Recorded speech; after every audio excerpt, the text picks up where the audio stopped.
Welcome to Whose Turn Is It Anyway, a podcast all about our gaming group here in the southwest of the UK, where we chat all about board games. I'm Becky, your current first player, and I'm joined by other players today, Tambo. Hello. JP. Hiya. And Davey. Hello. Our topic this week is Hex on the Beach, where we're going to discuss board games and holiday travel. How's everyone doing today? Super. That was very determined. Good. It was very Good. short and to the point. Super. No, I'm all right, actually. Yeah, I'm still kind of recovering from the old expo. Like most people, I'm slightly less tired than I was last week, but I'm still a little bit tired. But it's all good. What else? Yeah, I'm getting all there. good. All good. Good, No good. complaints over this side. Well, let's crack straight on to our first section then. Let's talk about Hex.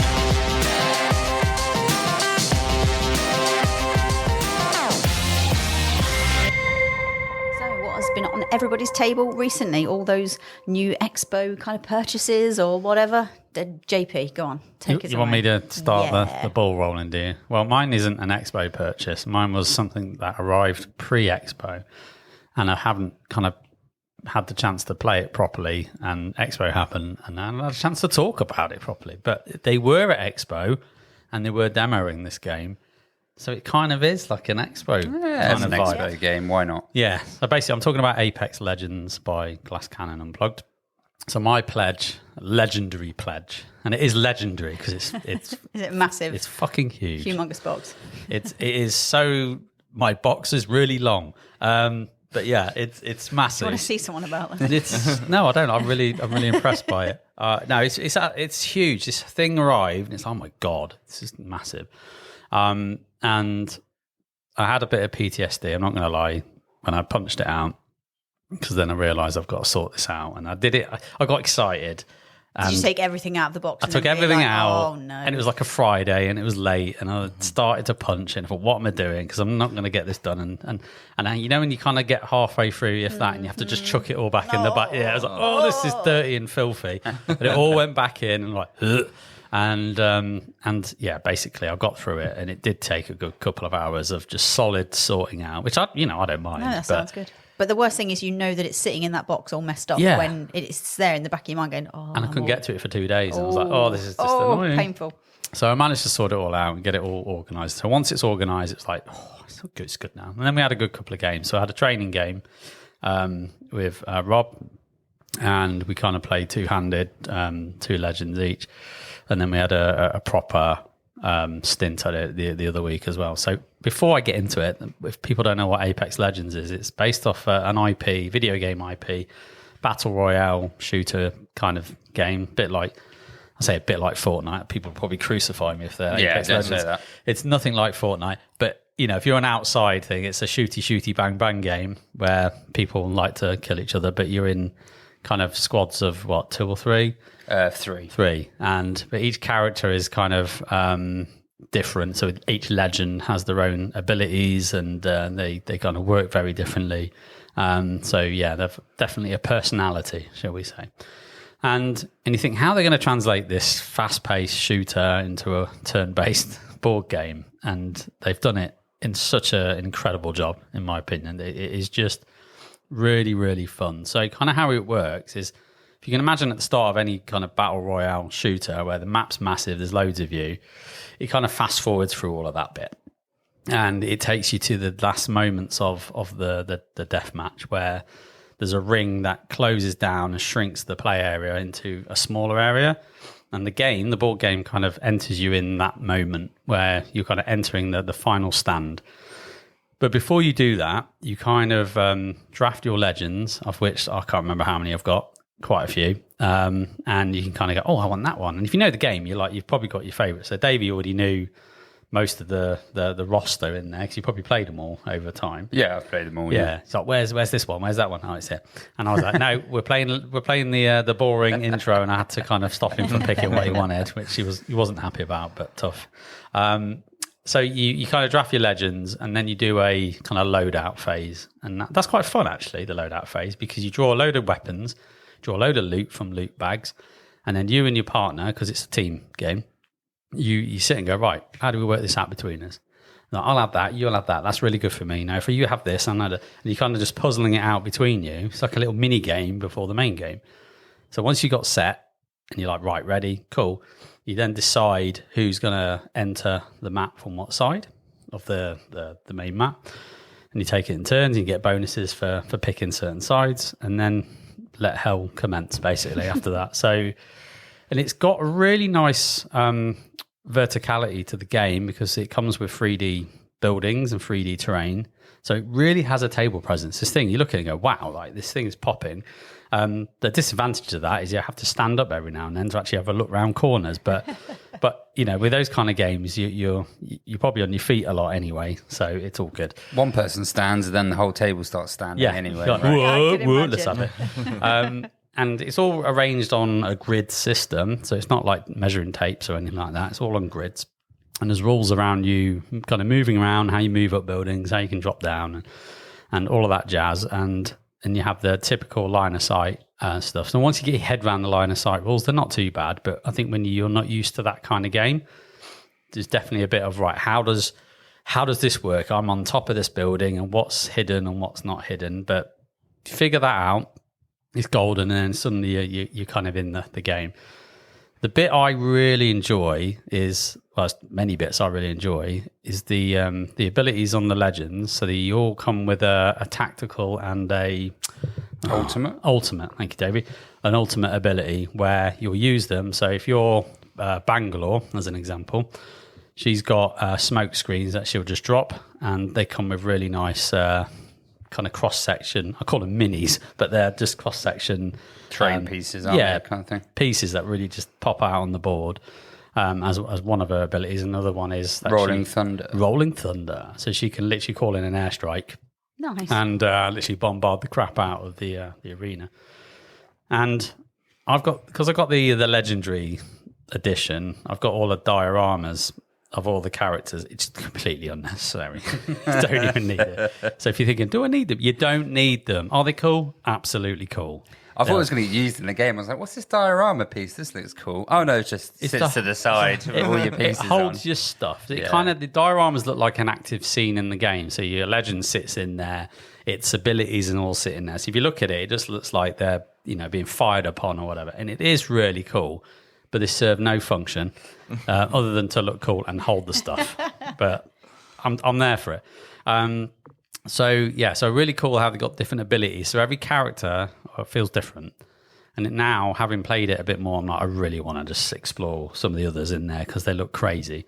So that's kind of one aspect I really enjoy. But the actual main thing is the shooting mechanic, how you actually shoot people and how that whole thing works. Because you'd expect, it's dice chucking, isn't it? No dice in this game whatsoever. And you have an aim board that sits off to the side and an aim deck. And it works really simply and it's really clever. Is when you're about to fire, you'll shuffle that thing. Your enemy gets a chance to react, and they can play feat cards from their hand to react and say, I'm going to move, or I'm going to do something. But if you manage to get the shot fired, then depending on your weapon, it'll tell you how many cards you're going to draw.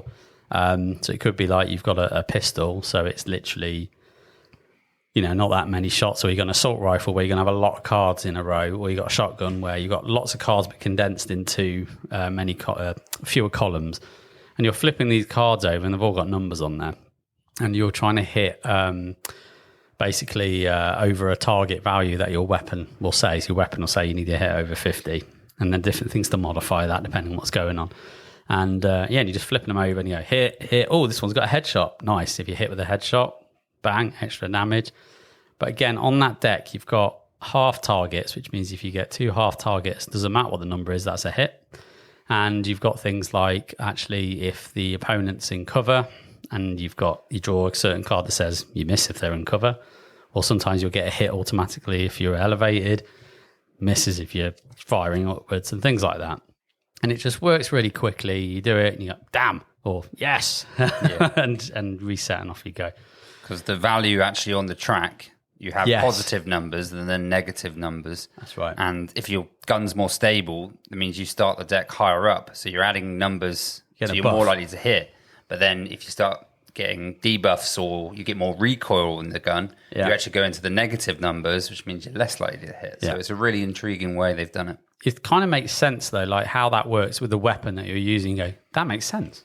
And you're just firing shooty bang bang. And basically the win condition is you need to get a kill on each legend. So if, let's say, me and Davey are on one team, Tambo and Becky are on the other, I'd need to kill Tambo once, I need to kill you once, Becky. And then that team wins. Simple. We'd kick their asses, Tambo. Simple. And it's frantic, it's in your face, and the ring closes even further in the game to the point where you are literally got no choice. Like you are just face to face, firing, and just nowhere to hide at the end of it. And I quite like that because you can skip out of the ring. You're going to get punished for it because you lose damage, but you can literally just, it's just action. And you can't help but just be involved. And I'm having a blast with it, and I can't wait. We've got another game coming up. I still owe, I think you're missing out on that one, Davey, but we'll owe you another one. Tambo, you're one in. Yep. So there's another one to be set up for sure. And I just want to play all of the legends.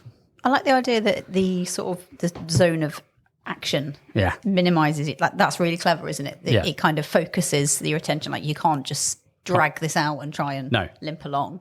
And that's pretty cool. That's the beauty of it, I think. Our first game that we had, slow to start, people hadn't played before, lots of questions. When you know it, you could be knocking games out in 90 minutes. Like, the setup is 20 to 30 minutes, which actually is not bad when you look at it. You think, oh my God, this is take forever. But when you know it, you can literally get games in, off you go. And I think that's where the game's going to shine. If you're sitting there with AP, like most games, and you're waiting, oh, come on, just move your character like 2 spaces and shoot something.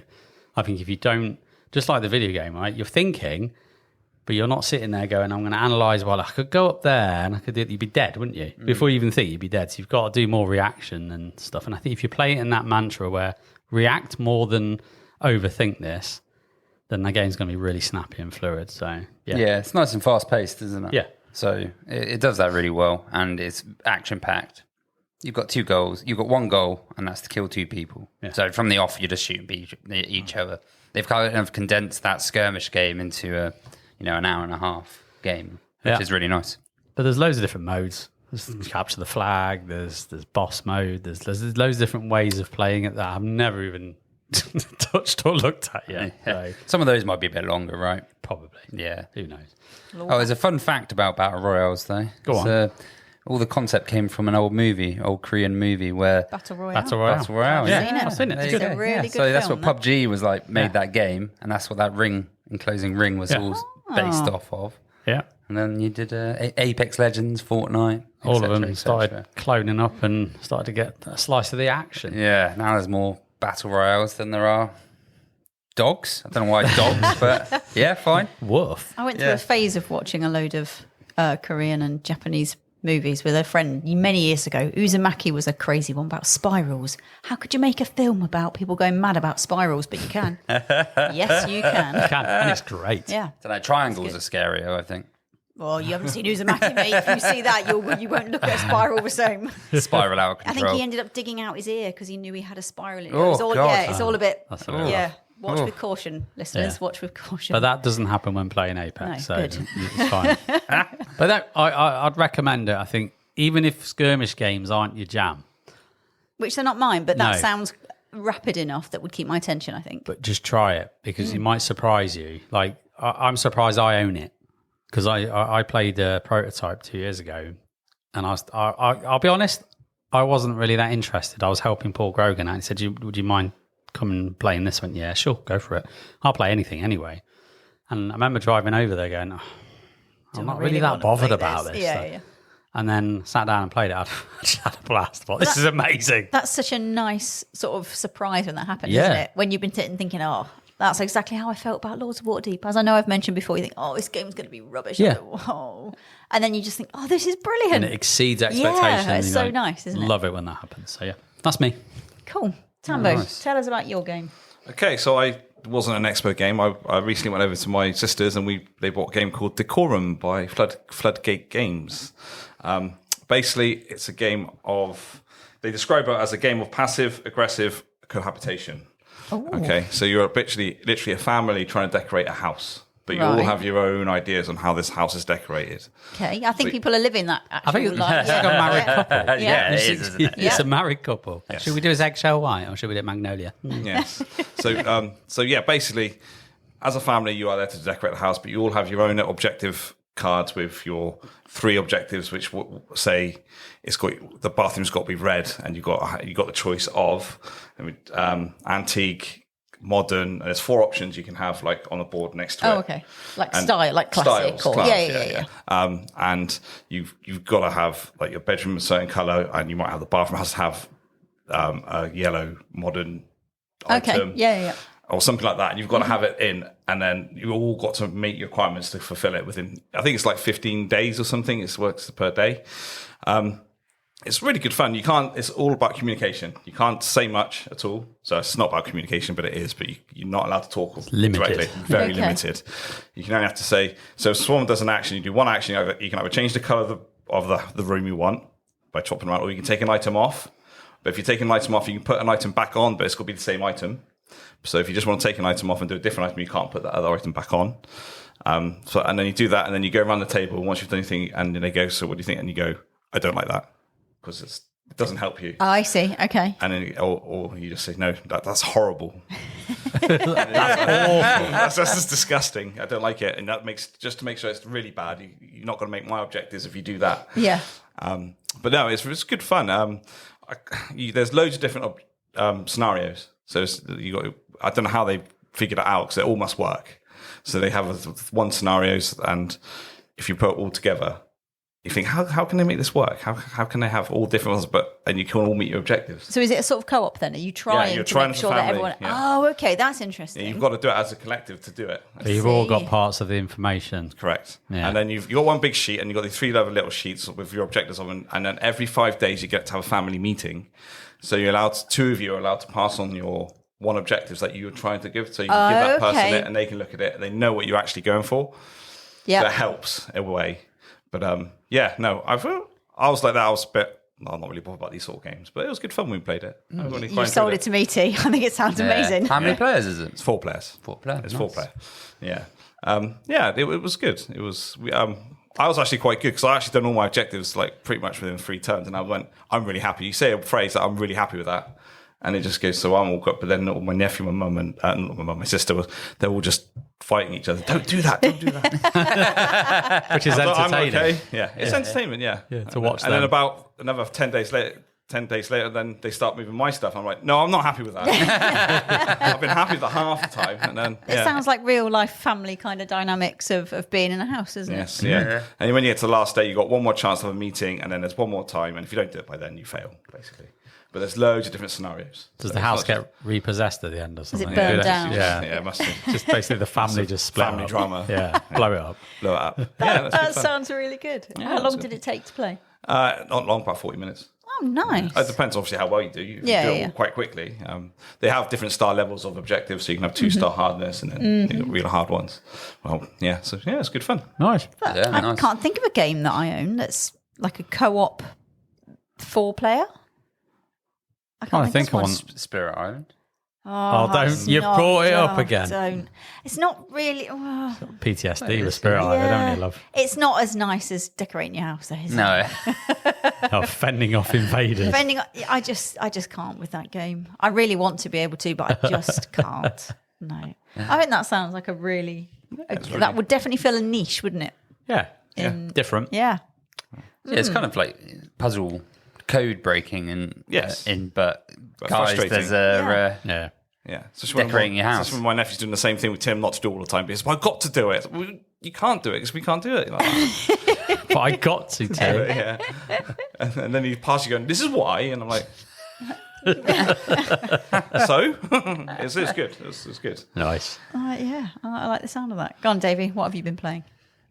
So we kind of mentioned it at the expo, but I haven't really played a game since the expo. I've kind of had a bit of a purge of games, but you've just been relaxing because it's been a lot, hasn't it? Yeah, it has been a lot. But I'm going to talk about Galaxy Trucker. So it's an older game. They do have a new expansion coming out soon, which is about... Is it the VIP one, or is that the... Yeah, it's got VIPs in it. It's called Do What, but it has VIP people that come onto the ship, and it's also got like super mad disasters that can happen. Not like the game's hazardous enough. So, Galaxy Truckers, if you've not heard what it's about, so you are truckers in space, and at the start, you've got to build your ship. But it's not like, I'll build my ship at a leisurely pace. No, you're timed. And there's tiles in the middle that are all face down. You've got a grid, which is your ship, which can change depending on what level you're doing. I think there's like 3 or 4 levels that you can do. But everyone puts their hand in, count down, do a timer. You'll grab a piece, one piece, put it over your ship, then flip it, have a look at the piece, decide if you want to build it or not. There's lots of different pieces. There's like connectors, which are just literally a tile of different types of connectors, because on each piece of your engine there is either like a 1-pipe connector or a 2-pipe connector. Okay. Your piece has to connect in the right way when you put the piece down. You're allowed to store 2, but if you don't use them at the end, they're minus money. And this is all about making money. The person with the most money at the end wins. You've got other pieces, which is like cargo holds, guns, shields. There is aliens, which give you little buffs. There's engines, and you build a ship. While you're doing this, you can also look at the card, which are your goals that might happen as you go out into space. Because there's ones where you have a race, where it's the person with the most engines has to like zoom off. Which there's always also batteries, and some of the better engines require you to spend batteries to do them. Person at the end of the track, who goes first, gets most money at the end, and also gets to do objectives. As these objectives flip, so after you've built your ship, the first person to build their ship puts their piece down, and they're going to go first. Flip the objectives. You might have one which is like cargo, where the first player gets to choose whether they want to take this cargo, but usually it means going backwards on the grid, which means they might change their position, which means the next card that comes out, they won't be going first. Some of them might be just meteors falling from the sky, blowing up your ship, and this is where the stuff kind of gets interesting. Pieces of your ship might get hit. If that's a connector, that whole piece of your ship just disappears, and each one of those tiles that's broken off is a minus money at the end of the first run. So, and it's kind of chaos. It's absolute chaos when you're playing. It's good fun. My brother loved it and bought it in the end. He had so much fun playing it, even though he did the worst out of all of us, because right at the start of the very last round, I think he had like a targeted meteor that hit the middle of his ship, so he had to wipe out one half of his ship from the start. So it was pretty doomed for him, but it is kind of, you just accept it. It's just funny, right? I think he had 2 squares on his ship left. He had his main cabin and like a crew member, and an offshoot, and everything else had fallen off. And he was just floating. He was just floating around space. It did look good fun when you guys were playing it, like that kind of the grabbing tiles at the start. It was just like this frenzy of like a piranha frenzy. Yeah, and a lot of shouting, going, no, I don't need this piece, but I want this piece, but I can't hold this piece because I've already got 2 pieces, so you put it back. When you put it back, it has to be face up. Yeah. So if someone else spots it, like, I need that. You're like, it's gone. Right, well, that's gone. Okay. I can't build that because building the ships, like, it is half the fun of the game, right? Yeah. And then seeing how well you do as you go out into space and seeing if you can be other people. What's fun is because you do a little check after you've built, you do a little, is this legal? Oh, okay. What way are you looking at each other's? It's frantic, right? Mistakes are going to get made, and you check all the connectors of the other player, and you go, that's not right. And you're like, oh. And then it's got to go. You'll wipe off the and that could be a fatal start. That's what happened to Rob right at the start of the very first game, wasn't it? It was like, half your ship's gone. Do they still count as negative as well then? Yes. At that point, No, blimey, that's punishing, isn't it? Yeah. But you can build it back through money from doing stuff. Like, it happens to everyone as well, so you don't mind. You don't mind. You know it's going to be chaos. It's all about the fun of the game. It's not about who wins in that game. It's about kind of just how much fun you have while playing it. It's like a good party game. It is. It does sound really good. I'd really like to play that. It's just nonsense and silly, but you're just laughing even when your stuff's falling apart or some crap's happened to you, because you know it's going to happen to someone else in a minute. Why did Curly not like it then? Probably because it's too random. Yeah, maybe there is a lot. Yeah, there's not a lot of sort of decision making and choices. There, I suppose. There are. I think there are. I think it's probably got more in it than people give it credit for, but it's just, if you're knowing the tiles in there and you're knowing what to look for. Yeah, I guess. Yeah. And you're looking at the cards, as Davey said. I didn't do this often as I should have done, but if you're looking at the cards going, right, yeah, that's got this, I'm going to build my ship in this particular way because I think it'll maximise what money I'm going to get. There's all of that you can do. But obviously, if you're looking at cards, you're not getting pieces, and everyone else is like snaffling and going, I've got a good booster, and you're like, oh god, I'm left with the dregs, or I've got a gun that points the wrong way and I can't get it to orient. You're saying this very casually, like, if you look at this and you can build this, while it's all just chaos going, look at the piece, I needed this piece, no, I need this card's coming out, I need that, but now why am I looking at the card now? I've already built that. And then in your head it's like la la la la la la la. It sounds like a puzzle under pressure. I don't know if I like it. Maybe that's why Curly doesn't like it, Yeah. Maybe that's why he doesn't like it. I don't want to try it. I want to see it. It's just, if you like that kind of, don't worry about it. We should get a game of that in. Just do it. Because I love the thought of that. A game to play before another game. Yeah. It's like a warm-up game, right? Yep. It's real good in introduction. Like, sounds cool. let's play a game. Let's do this fun thing first before we do the beige. Serious. Yeah. It's a good cleanser, a good warm-up. Nice. That sounds cool. Yeah, it was Galaxy Truckers. Cool. Well, I'm going to cheat and choose 2 because it's my last turn as first player and I can. So, and screw you guys. Yeah. So the first game I'm going to talk about is Harmonies by Libellud. We've decided you pronounce it that way. And we'll go with it. That is a game where you're creating certain landscapes in order to place certain animals. So it comes with beautiful little pieces and you've got your own sort of little board, like your own player board, your own little biome. That's nice. And there's kind of selections of 3 different habitat tiles, a bit like Azul. So you've got little tile selections in the centre, and you've got rocks, which are little grey discs. You've got buildings, which are little red discs, plains, which are yellow, sort of foliage, which is green, and brown, which is like the bark of a tree. So you can just have a bit of green on its own, but you can put a green on top of a brown, which makes a tree. So in front of you, in like I think they call it the river, there is 4 different kind of animals. And they kind of are sort of, they make sense. So for example, a beaver is going to want 2 bits of water and maybe a rock or something. And if you choose that card, because each turn you get to pick 3, your choice of the 3 habitat tokens, and you get to pick a card if you've not already got 4 in front of you. And then the idea of the game is to basically make the kind of habitat they want, which might be 1 grey in the middle with a blue each side. It's on little hexes, so it kind of tessellates nicely. And then if you do that, you'd put one of the little tokens from that card on top of let's say, a grey piece. So you can be clever about this. You can use the blue pieces that you've already used, they haven't got tokens on. You can put another grey piece on, like, say, the opposite side. So you're still making that same formation, and you take another little token and put it on the grey piece, whatever. So you're trying to sort of max out the different ways you can have that correlation of pieces. Mm-hmm. And certain scoring conditions. And I'm not very good at this because I was playing it on BGA, and you can find the information, but I didn't score enough, so that's probably why I scored so badly.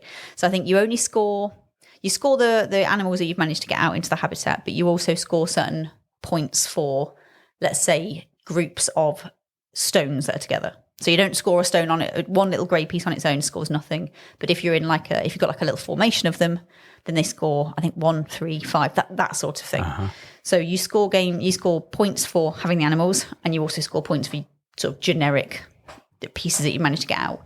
It's a very quick game, and there's no kind of, I guess, other than someone picking those 3 tiles that you specifically wanted, and they get refreshed anyway, but there's not really any player interaction. So you could play this solo, and that's the only way I have played this is solo.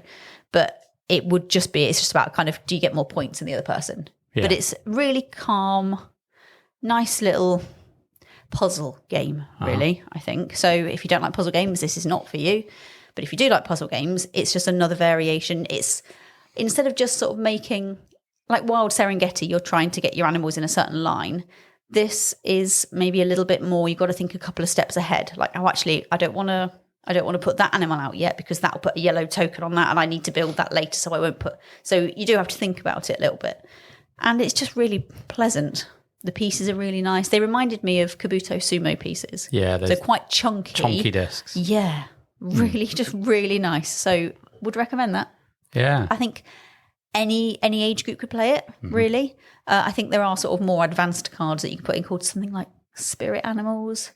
And that kind of gives you if you do more of these, you're going to get this at the end. You don't have to play with those. And it's just it's more points, but you don't have to. But it's really basic, really easy to understand, but the kind of puzzly aspect, and you choose the puzzle bits you're going to do. So that's really nice. I just really liked it. Yeah. So yeah, Harmonies would recommend. Sounds interesting. I just have beef with it. Okay, beef. Yeah, well, There's no cows in it. There's no cows in it. No, so far. I do. I've got. Okay, it's In the quiz. irked you. Yeah. It irked me. In the quiz, do you remember this? There was that one that looked like Cascadia. Yeah. Looked loads like Cascadia, but ended up being Harmonies. Yes, I do. That's nothing to do with the game. No, it's not. But I've got beef with Harmonies for taking that spot. This was the Fox and Hounds North Devon board gaming weekend event that our friendly podcast pals, Devon Dice podcast, hosted that year, and they had a really cool quiz. But clearly, Davey took umbrage with one of the questions. No, with Harmonies. Oh, okay, with the game. No. Yeah. With the game. Joe, you're fine. He's not cross at you. He's cross at the game. He's cross at the game, and he'll never play it. No, I will play it. I will. It's good. It's just it does sound a good. little puzzly game. Yeah, cool. I'm down Simples. for it. I like the look Simples. of it. It's cool. And the other game that I didn't buy, but I really wish I did because I've played it again on BGA Board Game Arena, is Flip 7. Totally simple, push your luck game. You could probably explain this to somebody who didn't even speak your language, I could imagine. There's only 3 cards that you need to sort of explain what they do, and that is very obvious. So Flip 7 is you can play with probably 8 players, massive amount of players. Wow, that's good. Yeah. So all you're doing is a card is dealt to you, which is a number, most likely. So in this entire deck, you've got 1, 2 number 2s, 3 number 3s, 4 number 4s, all the way up to 12. You've also got 3 cards that say second chance, which is like a way to get out of busting.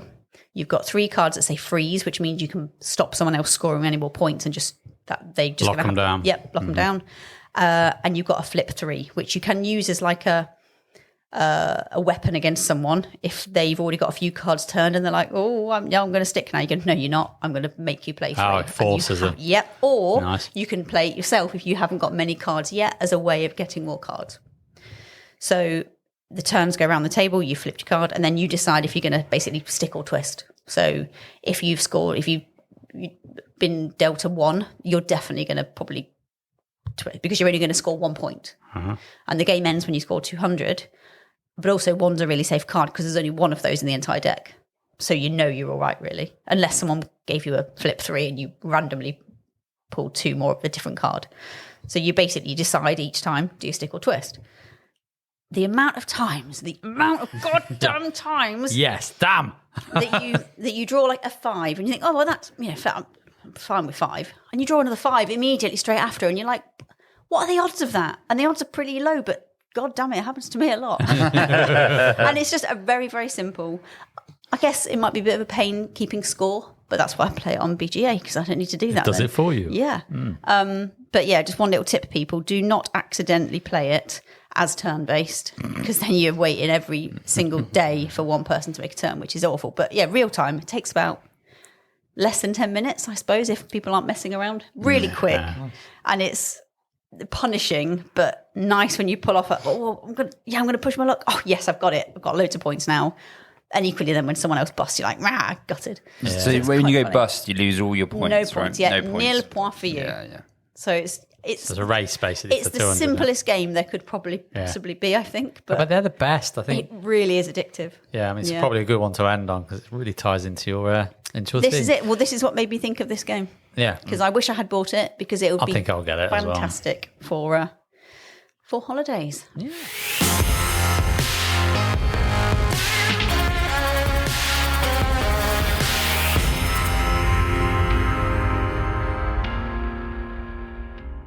So, Hex on the Beach then. What makes a good game for holidays and travel? What do we think? Oh, straight in with a question. Yeah, straight in with the question. Yeah. What makes a good game? So, durability. Yeah. So I think... underappreciated durability. Durability, right? Because basically it's going to get knocked around and it can get smashed and trashed. Yep. So, Size. Size matters in this point. It does. Yeah. I think in sort of almost two ways. It matters that it doesn't take up your entire luggage, for example. Yeah. But equally, you need to think about where you're going to play it. So if you're playing it on a plane or a train, you've got a very, very small footprint that you can use there. Unless you've bagged a table on a train and you've got a bit more footprint until someone with a laptop turns up and takes the rest of the... Spoils your dream. Yeah. Absolute ruinous buggers. Yeah. Yeah. But yeah, equally, you don't want to fill your entire rucksack. If you're just going super lightweight camping or some craziness like that, you're not going to want to take 5 kilos of... No. Wow. Depends Elder Scrolls is out, isn't it? Depends on your holiday. And this is the thing, isn't it? So I guess if you're going on a holiday with people that are big board gamers, maybe you are actually going to be able to take big games. So, for example, we not always, but very, very often take Ticket to Ride. Yeah. We don't take the box, though. We just take the board because the board is flat, right? So that's easy to fit in the top bit of your suitcase, no problem. And you just put the cards in a baggie and you put the crappy trains in another baggie. Simples. You fit that in a shoe. Yeah. What, the board? Yeah, so don't No, need a board. the pieces. Well, no, you could fit you the tie the pieces. board to the bottom of your shoe and then it's like a snow boot. And you can walk And it. then you can walk it, yeah. Yeah, so you can. That's going to take up like almost zero room in your. That's just smart. And there you go. Yeah. So yeah, I think you're absolutely right. That durability is a really good point. You don't want really delicate, beautiful cards. Well, you could get a neoprene board of Ticket to This Ride is as it. well. Yeah, so Travel edition. some of your chip theory games are going to Yeah. be fine because it's neoprene and plastic. It is, So but they're not small. no, and they're not light either. And the durability isn't key because, like, my daughter's just come back from a Duke of Edinburgh weekend, staying and camping overnight. She goes, "Dad, can I take Uno?" I said, "Yeah, I don't care. Take Uno. It's not mine. It's fine." And this thing had come back wet. Is it mangled? Mangled, Yeah. trashed. It went, yeah, we got caught in the rain and everything got a bit soggy. And it's like, yeah, great. I think it's in the bin now. So durability is key. And Yeah. it depends on what you're doing in your holiday, but yeah. So yeah, waterproof maybe or sandproof if you don't want something that's going to get all gunked up with sand. That's not going to be. Not fun. Playing board games on the beach. Yeah. I guess it could happen. I can't. Can I think of I can't think off the top of my head of a board game I'd want to play on the beach. I played cards on the beach. Yeah. I have had a deck of cards and we played cards because they're all like laminated. It's fine, right? Yeah, and you can get some card like I think is there a double that's There is plastic, a double beach. Oh. plastic Yeah. card. I've got so, it. there you Got go. it. Yeah. But most of the things that I was thinking of when I was thinking about the games in this episode, they're predominantly card games. I think because you've got the portability right there, really small. You can put it in a baggie if you're worried about it getting wet, in like a Ziploc bag or something. And it's easy, isn't it? Yeah. I think there's certain adjustments you have to make to have a board game. I think you'd have to have the board so it's neoprene so that you can roll it up and put it in a compartment. In a shoe. Yeah. If there's only got any small components, those components need to be a little bit bigger so you don't lose them. Yeah, that's a good point. But then you also need to save space with it, right? So you want to, there's that probably sweet spot. And then you don't, dice, right? I suppose dice are okay. They're plastic, right? Yeah. So Flamecraft could work then, because that's on like a neoprene mat. But there's a lot of cards. Yes, a lot. Although mine are all sleeved, but I wouldn't want sand getting in there. No. And that's an issue, is wind with card games. Yeah, because we played Yep. too many bones. Was it too many bones you played outside? And everything was fine, bar the cards. The deck of cards for the travel thing started going off in the wind, and then it was like everything else was fine. It was just the cards. Everything else was weighted. Yeah. Because it was a nice day. We're like, why don't we play outside? And it sounded like a great idea. I mean, is that when Rob burnt his head really bad? No, it's another outside adventure. Experience. Yeah, but I think the whole thing around being creative with actually, I don't want to take the box. Is really good because or I do want to take a box, but in this box I can take 5 games. You can pack way more than 5 games in a box, mate. You know what I mean? I've done it. Depending on the games that you've got, and I know people do this. They have like plastic storage solutions, and actually they've binned most of their boxes for small. I wouldn't go as far as binning. I've seen it though. That's too far, but here is 10 games of blah blah blah blah blah blah, and it's all quite portable, and you've got 10 games that in a shoebox size that you can take with you, chuck in the car or whatever. So I think don't be afraid to decant. Yes, I think decanting is a really good point. Do you know what you could do as well? Is you get rid of all the boards, you print the boards off into a folder, and then all your boards are on the folder, and you just turn to what page you play the board game on. You can laminate them as well. You can laminate them on, and then you just have a little slot and be like, I need these games, take my book, my board game book. There are ways to get some of your classics there. If I had to go on, say, a 6-month canal boat or something, and I really wanted, I don't know where that idea came. It's exactly. Someone was saying, if you don't live on that boat for 6 months, I'm going to kill everyone. I want to get off. You can't. Then I think that's a really good idea. Miniaturize the board. Use little small pieces or whatever.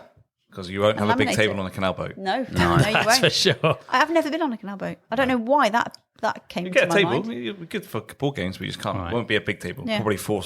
You're going to Norfolk. Squeeze. That's it. I would like to do one. I could pretend to be a pirate. Yeah. A slow-moving pirate. Yeah, very slow-moving pirate. I think the locals might take offence of you trying to pillage their goods. I don't want to do anything. I just want to look like. Oh, you want to look like a pirate, not act like one. Cosplay as a pirate on a narrow boat. Jump onto the pavement, steal something of them, jump back on the boat and go away, and then slowly move. It's quarter of a mile an hour. It's singing. It's a pirate's life for me. They probably would let you get away with it. They think this person's crazy. Yeah, I don't want to go anywhere near them. Yeah. So, what are some of our top travel-friendly games then, can you think? What would be ones that you would always take on holiday with you? I've mentioned Ticket to Ride. Yeah, I think for me, the little box games that we like to take away are some of the dueling games that usually me and Josh play. Okay, like Kyrie or something. Kyrie, the Duel, or Radlands, and things like that, and Compile recently. Again, really kind of small boxes that you can kind of wheel out. And it's mainly me and Josh because I tend to try and keep him entertained, whereas my daughter and my wife are quite happy just watching Love Island or whatever. So those are the kind of staples in there, to be fair. But if it's for me, it's different. See, this thing, like I've got stuff I'll play with family. Yeah. And weirdly, Taverns of Teeth and Foal falls in the family.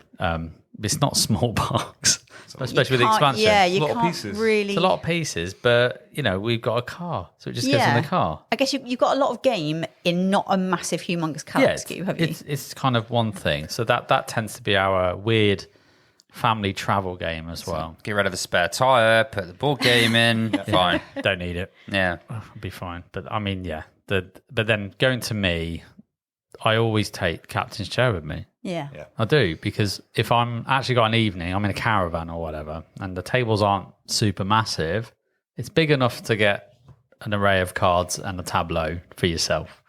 So if I'm thinking, actually, this is, I just want to escape, but I'm still part of the family, I'm still on holiday, I'm still here, but they're doing something, then that's usually always there. Yeah. And just like your thing around decanting, I don't have to take all the captains. I wouldn't save that much space, but it's literally just put 5 decks out the box. I might as well take them with me. He's got a deck in his pocket at all times. A bit of Captain's Chair. I like to keep a card close to my my nether regions. Or is it Koloth the Klingon? I don't know. Yeah, there you go. Davey, what about you? What are your top travel-friendly games? So, Decrypto is one we usually take with the family, because you don't actually have a lot of bits to it anyway, and it's really good. It's really fun to play, especially after a couple of wines, beers. And then when we went to Essen, we me and Paul played a lot of roll and rights, which were quite good actually. Yeah, I think they really come into their own in travel games, don't they? That worked really well. They're usually small. And on the way back, we played Monumental Duel, which we were right on the limit, really, because we took the train to play a ball game. It kind of filled the whole table, but we got away with it, and it worked, and it was good fun. So, yeah, I think if you've got a little bit more room, a duel game, as you were saying, is always good. If you've got no room, a roll and write works well. All you need is like a hard backed something and someone to roll a dice usually, or have a deck. And then a family game, Decrypto. It's nice and small, and it has enough crunch to it that it's good fun. Yeah. No one's mentioned Love Letter. No, it's standard. Yeah, that's usually in the bag. Yeah. Yeah. How about you, Tambo? What's your... When I go abroad, say we're going abroad on holiday, the best one I like to take Sky Team. Okay, nice small box. Small box. Yeah. And it, just a little card and you roll dice next to it. Do you play it on the plane as well, or no? It's a bit too big to put on the plane. On the little tables, unfortunately. Yeah. A bit worrying now. Yeah. Suddenly the plane starts falling as you're going... Am I controlling the plane? That's one of it. And the other one I like to play is Carcassonne. Yeah. But we take it out the box, we put it into a potty pocket. Yeah. We don't take the box with us. Just 40 pieces. This isn't a Tesco bag. Yeah, that's a really good fun. Just drawing tiles, put it on the table. Yeah. I think something similar in what we've all said with those is games that have got really good replayability. Because if you're only going to take a couple of games and you're going for 2 weeks, I guess it's different for us, isn't it? Like the idea that you'd only play 2 games over 2 weeks is like, perish the thought. Whereas that's probably as many as most people play in the entire year, isn't it? Yeah. So I guess maybe replayability is not massive important for them, but for us it would be really important. Depends on your holiday and what you're doing, right? Yeah. Because 100%. If you're on a board gaming weekend all week, then board games are quite important for that. But if you're generally on holiday, summer holiday abroad or whatever, then you're probably not going to be gaming every night. Depends on who you are, right? Yeah. Depends on what you're doing. Depends what your family's into. Yeah. You might be out, you might be getting drunk. I don't know. It's your holiday, guys. And I think sometimes some games, it's nice if you can stretch them to a lot of people, as in like big player count, like something like Flip 7. You can explain that to someone, like I say, with very, very minimal understanding of your language.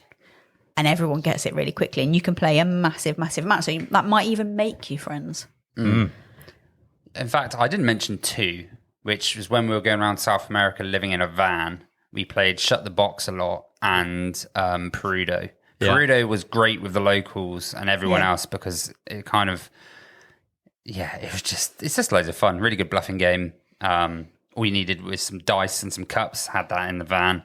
And then the dice also were Shut the Box with a piece of paper where you wrote the numbers down and then played Shut the Box. Yeah. I've never played Shut the Box. Oh, it's such a simple game. My box? mother-in-law has the wooden box version where you flip over the numbers. That's but you have what, 2 dice? And 2 dice, yeah. You roll them? You roll them, and then you shut the number of what you get from the dice roll, pretty much. But you can do a 2 and a 3. Say you roll a 2 and a 3. You can do a 2 and a 3, or do the 5. So it's working out what odds are best. I see. So you roll the 7 is usually doing better, doing the individuals, right? So, and then it's whoever shuts the box first. I get Is it 1 to 9? Or is it higher? I think isn't it all the way up to 12? Might be 12. Yeah, I think you're right. Makes sense with 2 dice. Yeah. And you've got to get them all down. I guess kind of like Yahtzee then, in a way that you've got to find combinations of numbers and points potentially. Yeah. So I think, maybe games that are dice-based and just a bit of like roll and rights. Yeah, it was easy because literally always had it in the van. So, and then we just and then sometimes we played with like some old bean tins with the dice playing Perudo. But I just had a big bag of dice and some tins. It looked like a slightly homeless man going, want to play some Perudo?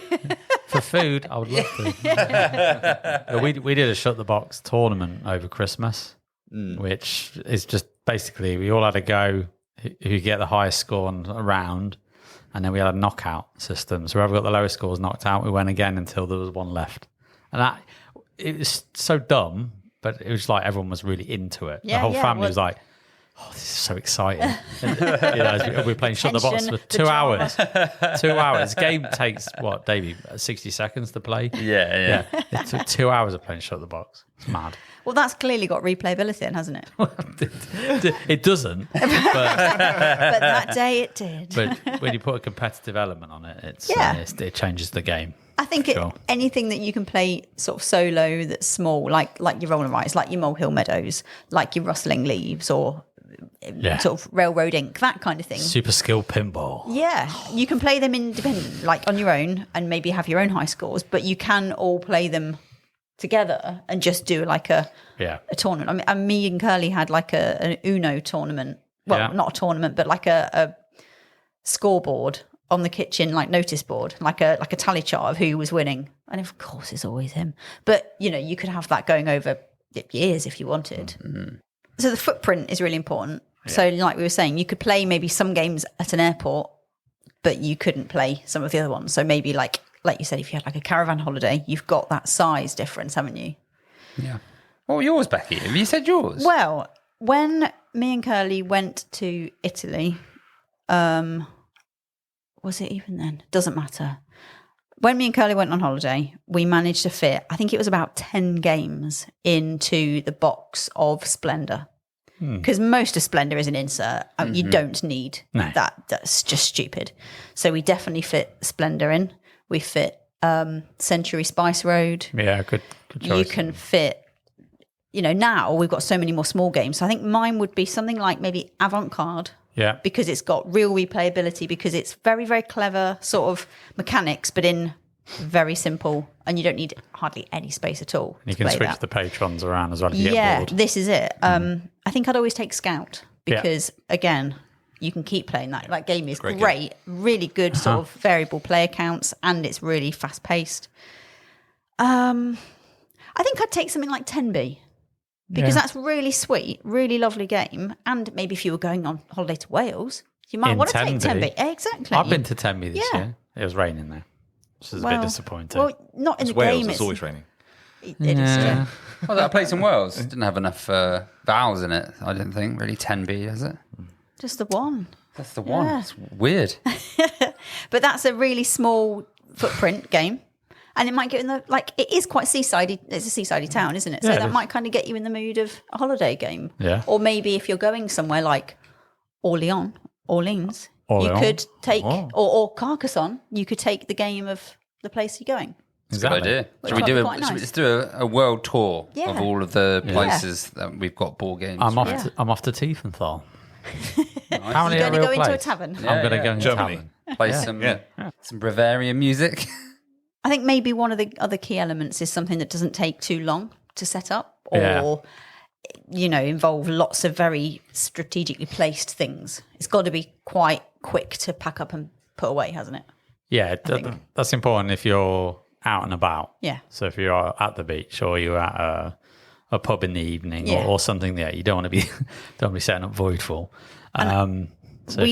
We took Hogwarts Battle to a holiday in Cornwall, and we played it in the pub outside, it was fine. Everything's heavy enough to play outside. We didn't really think about the fact that people see you playing a game and you get the local drunkard person wandering over and sort of with his very sort of Harry Potter, well, his unsteady hand with a pint in it, and you're like, don't slop that on my game, mate. I'm not going to be happy with this. What are you playing over here? Yeah. So sometimes can I play Ron?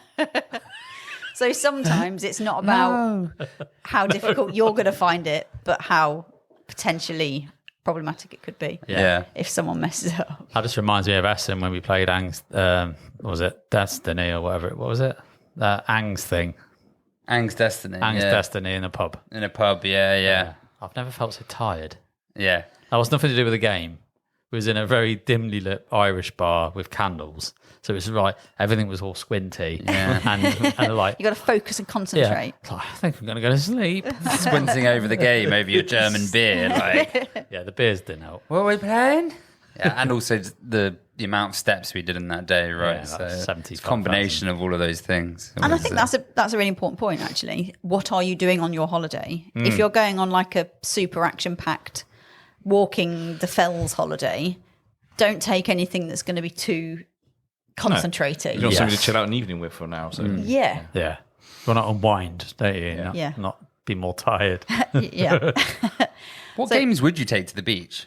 This is a big question. Double beach. Only roll and write for me. Only roll and I've got write. a good one. Travel Azul.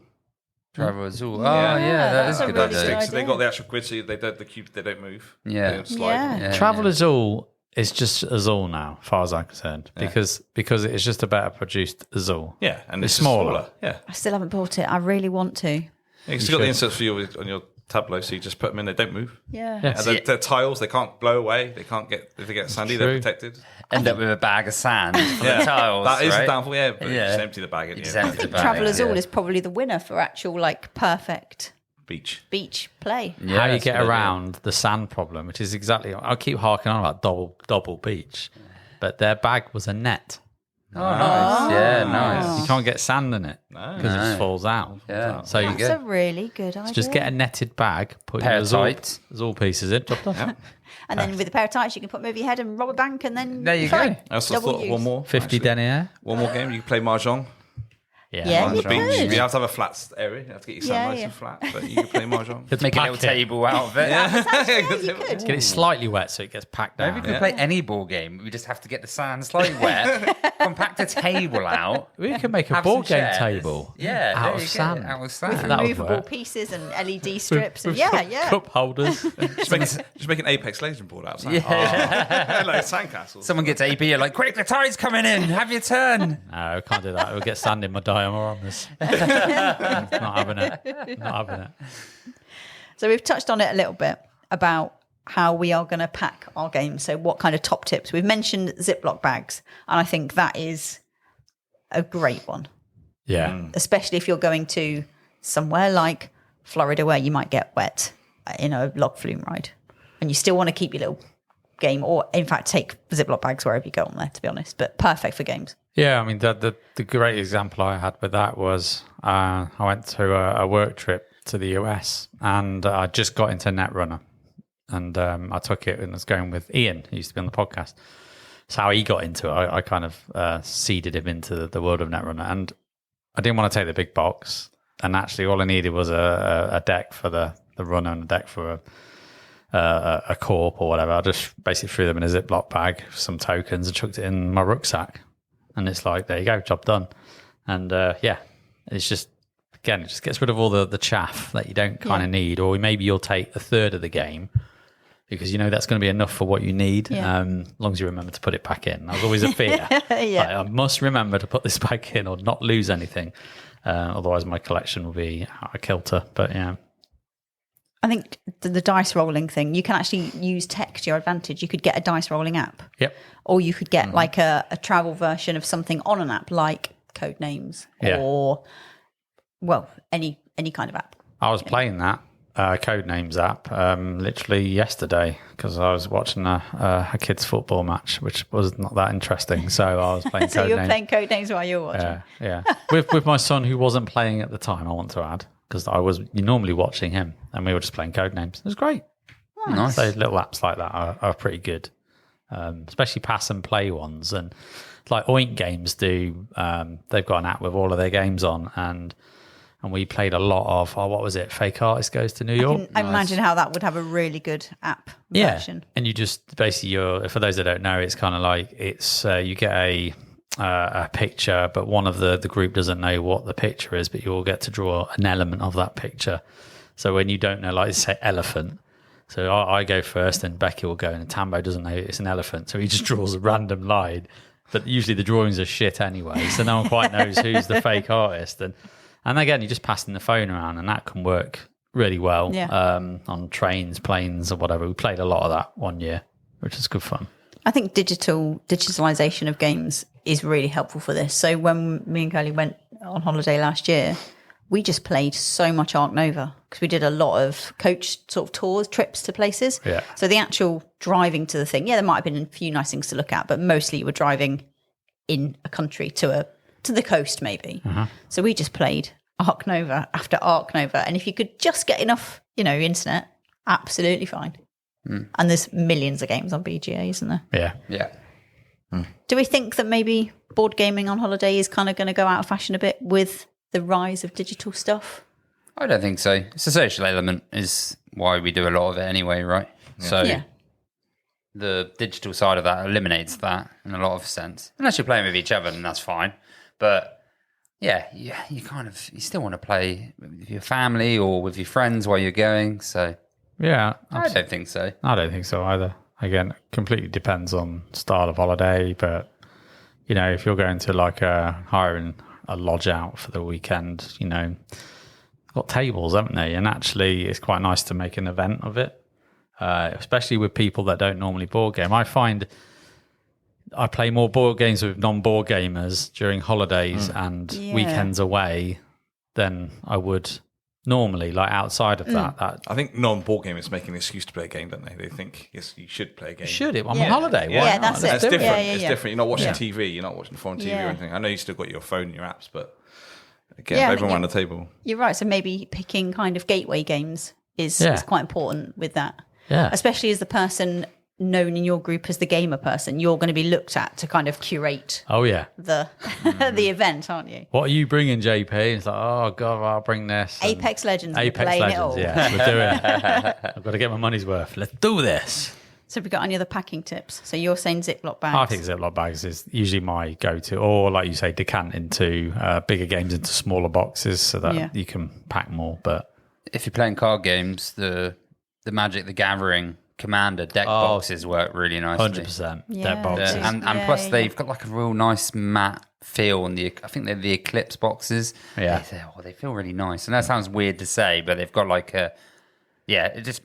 just get them if you've got a card game that you need to put into a safe box, but it can fit 100 cards in one of those boxes. Yeah. Sleeved cards or regular cards? Sleeved. Always nice. sleeved. Yeah. Well, but...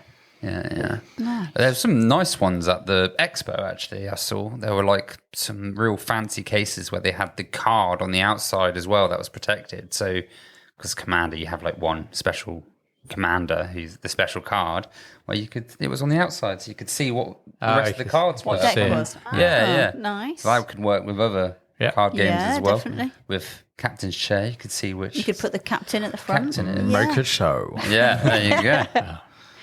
You got any other packing games? So you were talking about tile games, weren't you, too? Yeah, but I'm still the same with Ziploc bag. I would put them in, decant. I think that is the way forward, isn't it? Yeah. I think that is the way forward. Yeah.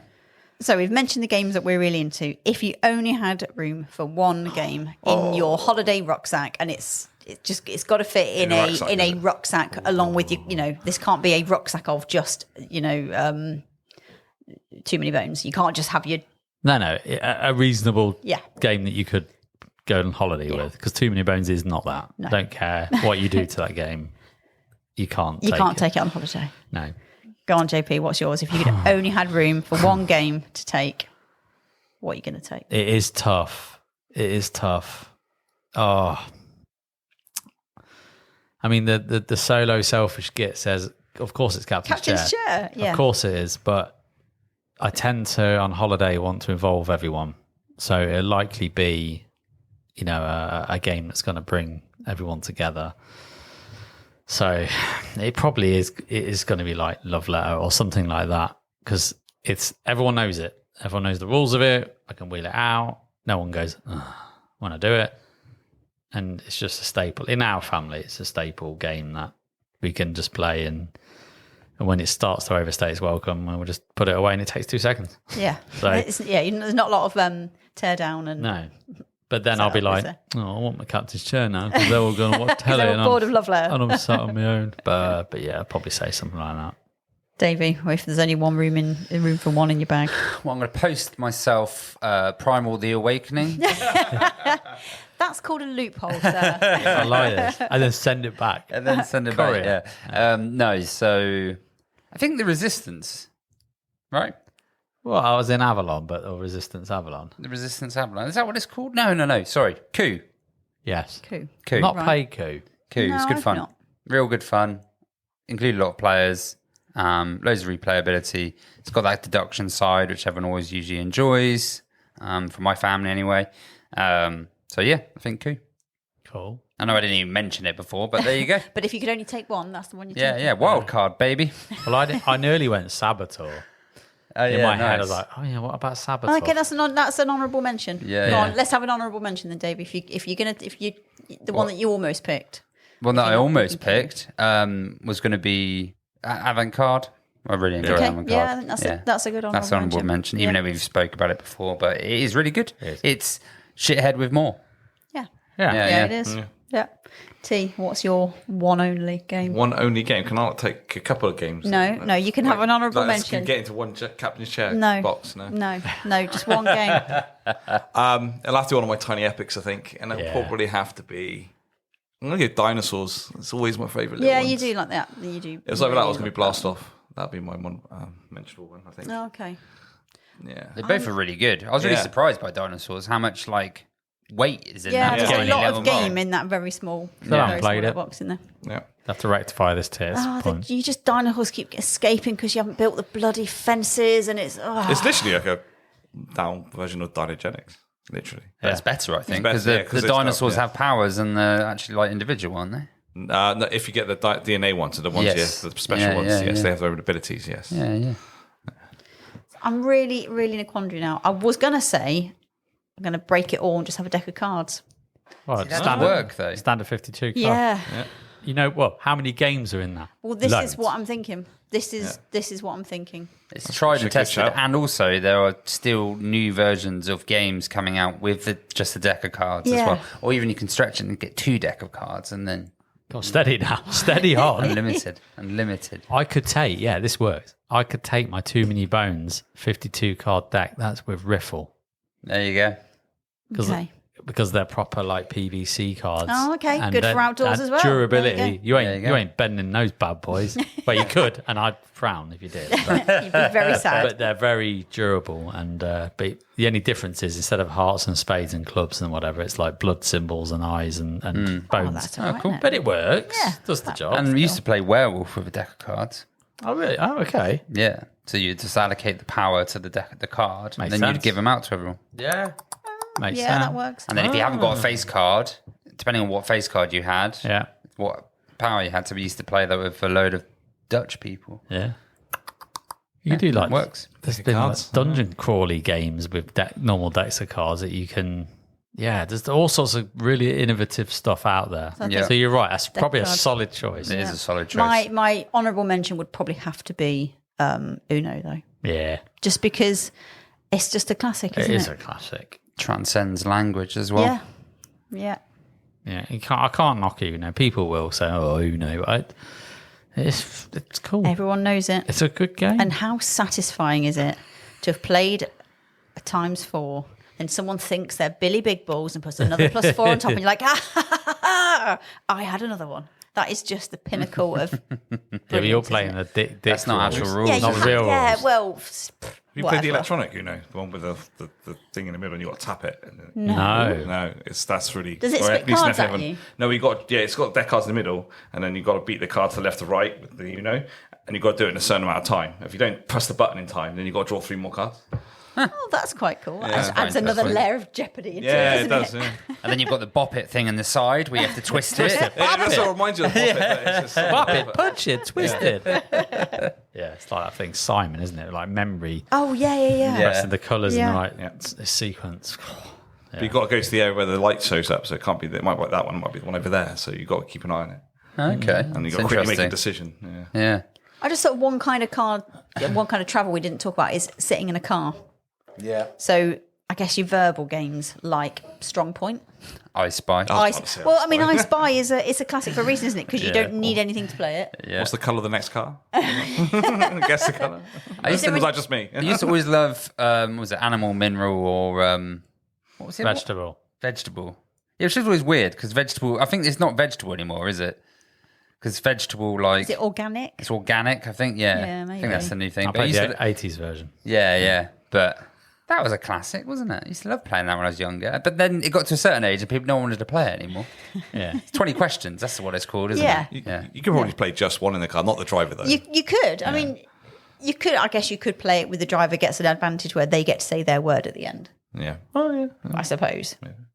Or just the driver's the one guessing the whole time, right? Yeah, that's a good one. Yeah, but it's got to be verbal, hasn't it? I think. Yeah. In a car. Well, I remember a trip on the rare occasion I wasn't driving. I tend to drive most of the time, but on the rare occasion I wasn't, I on one 2-hour trip did a role-playing game out of my head. Wow. Okay. What were you the DM? Yeah, with a quite unique battle system of rock paper scissors. So I just said, right, guys, we're going to play this game, and they were like, okay. And then the iPads came down, which was great, but I had to kind of spend the journey like twisted around. So you got the kids were in the back. Yeah, I was like, ugh. And I said, right, you're in this room, and describe this room. And I had a bit of paper and I had a map in front of me, and I was just kind of drawing out, where do you want to go? And they're like, oh, well, I'll get at that door. Okay, cool. Thinking, it's a corridor there. And then there's like a monster, and it's like going to get you. And then, we did a rock, paper, scissors battle. And I made all these rules up on the spot. Like, literally, it's probably the most crap game ever, but it entertained them for about an hour and a half. Oh, wow. And got to the end, and it's like, what do we win? I said, I don't know, we're here now. Let's go. Holiday. Hooray. We won, basically, keeping you entertained for an hour and a half. But yeah, that was cool. That's quite good fun. They always talk about that. They said, should we play that again? It's like, I'm driving. I can't do it all. But yeah. Played Yahtzee with a load of friends while I was driving. Basically, they would roll the dice and tell me what dice were down. And you go, put it here. And then I'll go, I'll keep that one. And then, we all played Yahtzee while I was driving somewhere. I think it was the Lake District. Yeah, it's a great game, isn't it? Yeah. It is a great game. And I think that the sort of little story you just told there kind of brings into why we bring games or play games at all, but especially like family holidays. Yeah. It's a way of putting your screen down and actually conversing with each other. Yep. And I think that's the point of all of it, isn't it, really? That's why we do it. That's why we do it. That's why we do this hobby, I spend 8-9+ hours a day on a laptop. So it's nice to get away from it. Yeah. Every now and then. It's also social interaction without having to sometimes have that awkward bit with random people. When you sit down and play a game, you're already interacting. Other people like I don't know. It just kind of breaks It's got parameters, rules, right? hasn't it? Yeah. There's a purpose to it. Yeah. And if anyone has an idea or has played a random game on the beach, let us know. Yeah, I'm really intrigued. I would like to know games where we could play on the beach. That you haven't lost components in the sand. And go, where's that gone? I don't know. Or if you have, tell us anyway, because it'd be a good story. So, on to our next segment. Receive, sleeve, or leave.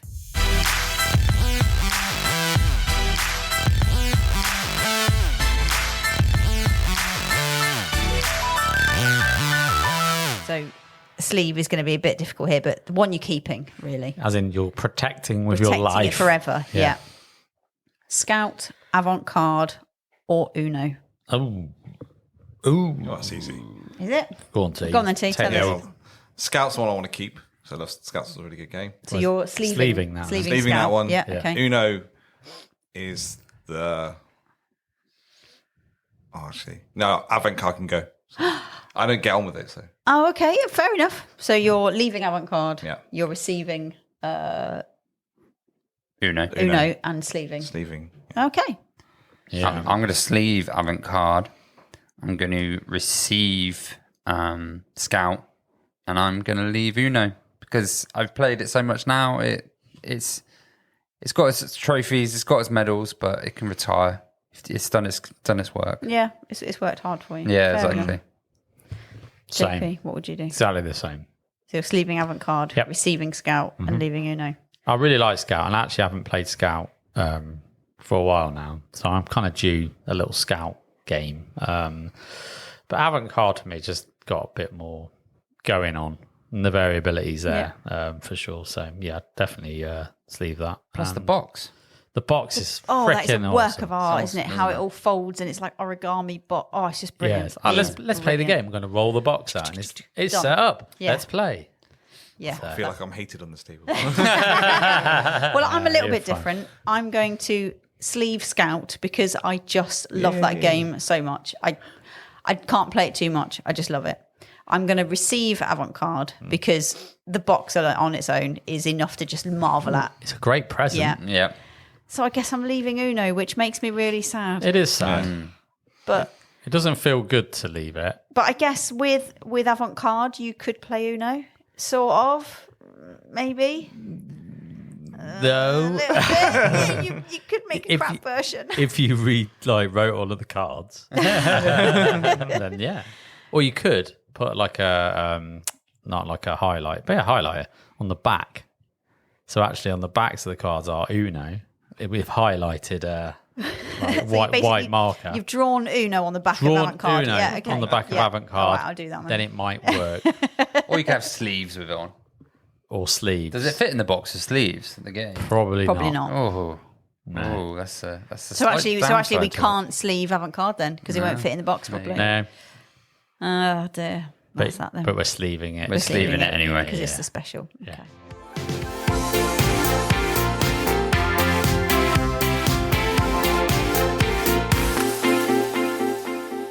So, penultimate turn. What have we got coming up? Davey, let's start with you. So I'm going to do a shameless plug, as always. Got Primal coming up.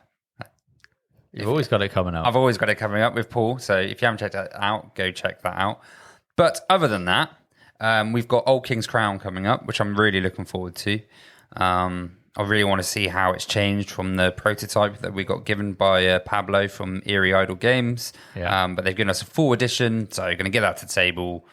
Yeah, really looking forward to it. Slight knobbiness will go around, but that's what we want from it. We know what we're getting. It's a knobby game. That's what I played on yours before, wasn't it? Yeah. It was good. I enjoyed that. Yeah. It's tea like in a game where you do a backstabbing. That's why I've not signed up for anything yet. Tea doing a game that you can get to backstab people and be knobby. Can I be a knob? Do people understand? I'm in. Do people know what we mean when we're saying knobby? It's knobby with a K, and it's like acting like a knob for our perhaps American listeners that might not know the term. If you're from the UK, you'll know exactly what we're talking about. Don't be such a knob. But if you're not, knobby, basically being a dick.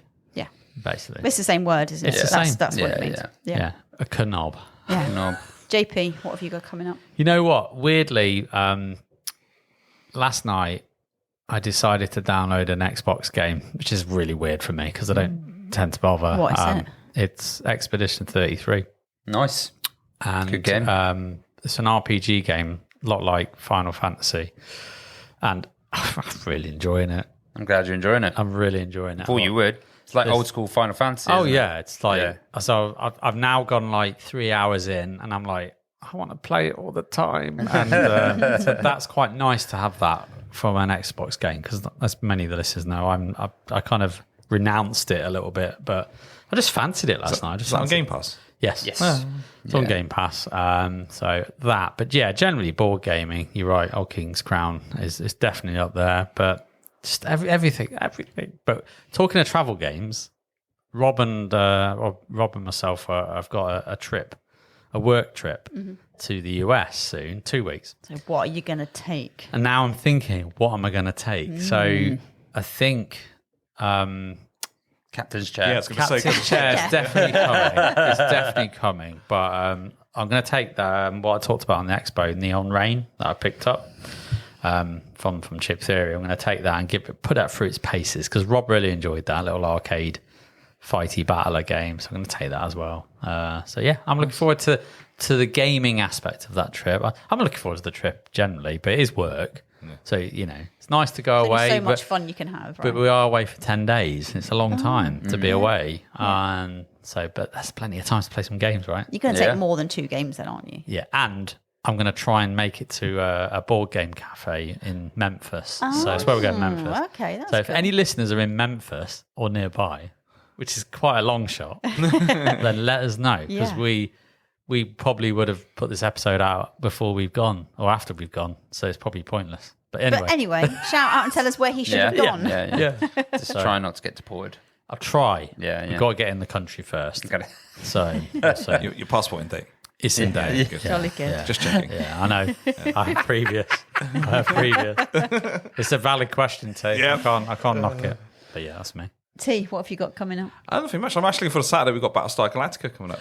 I completely forgot about this. That's it. So Yeah, that's it's going to be really good fun. Oh, mate. I didn't mention it because I wanted to mention it. So Yeah. Nice. yes, I forgot that was happening. Is that happening round our house? I believe Here. So. Yes. Around here? Yeah. Here, is it? Battlestar Galactica, that'll be, that's always an event, isn't it? That's it's a gonna be great fun. thing to... Again, I can be a knob, so hopefully. But it's our You will anyway.